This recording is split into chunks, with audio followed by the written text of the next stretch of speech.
Gulbar town میں town chairman Nusrat Ullah اور vice chairman Muhammad Ilyas نے town municipal commissioner Javed Ahmed Abbasi سے ملاقات کی اور ان سے ملاقات کے دوران یقینی طور پر تبادلہ خیال کیا گیا کہ لوگوں کو سہولیات کی فراہمی کے لیے ہر ممکن اقدامات کو یقینی بنایا جائے گا۔ اس موقع پر یقینی طور پر وائس چیئرمین ہو یا چیئرمین ہو، ان کا عزم ایک ہی تھا اور ان کا کہنا تھا کہ ہر حال میں لوگوں کو سہولیات کی فراہمی کو یقینی بنانا ہے اور گلبر ٹاؤن کے ماضی کو بھولنے نہیں دینا ہے، بلکہ لوگوں کو یاد دلانا ہے کہ ماضی میں بھی ہم نے کس طرح کام کیا تھا اور گلبر ٹاؤن کو نمایاں رکھا تھا۔ ٹاؤن چیئرمین نصرت اللہ کا کہنا تھا کہ ہم ہر حال میں گلبر ٹاؤن کو ماڈل ٹاؤن بنائیں گے، جبکہ وائس چیئرمین محمد الیاس نے کہا کہ ماضی کے کاموں سے زیادہ کام کر کے گلبر ٹاؤن کے رہائشیوں کو تمام تر بلدیاتی سہولتوں کی فراہمی کو یقینی بنانا ہمارا عزم ہے، جبکہ town municipal commissioner Javed Ahmed Abbasi نے یقین دہانی کرائی کہ وہ ہر حال میں یقینی طور پر ٹاؤن ایڈمنسٹریشن کے ذریعے لوگوں کو سہولیات کی فراہمی کو یقینی بنانے کے ساتھ ساتھ افسران و ملازمین کے جائز حقوق اور مفادات کا تحفظ اور خصوصاً ریٹائر ملازمین کے جائز حقوق اور مفادات کا تحفظ ہر حال میں کریں گے اور یقینی طور پر مل جل کر ہی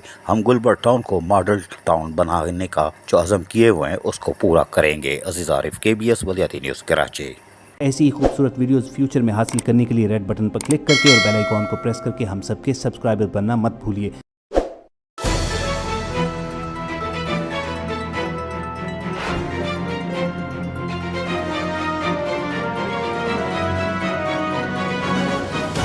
KBS